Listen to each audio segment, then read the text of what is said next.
Hi guys, today I'm going to show you how to construct a confidence interval with a sample size and a sample proportion.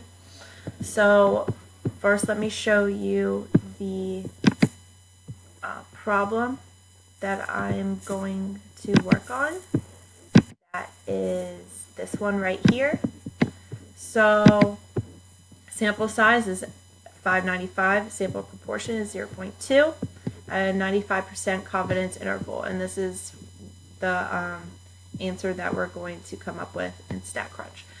So first, let's go head over to statcrunch right now.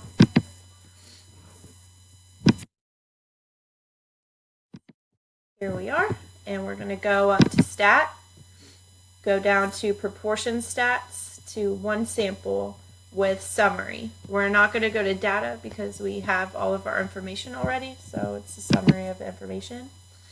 Now for number of successes, we're going to multiply n, the sample size, by the sample proportion p. So that would be 595 times 0.2, which will end up being 119.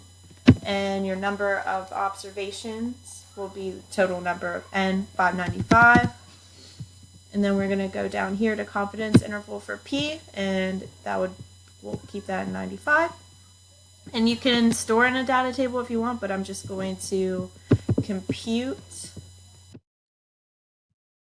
And here we go. So lower limit is 1.68. This one isn't rounded, so you just round that 7 up.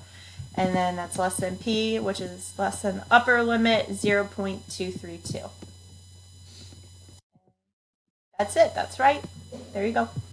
Thank you.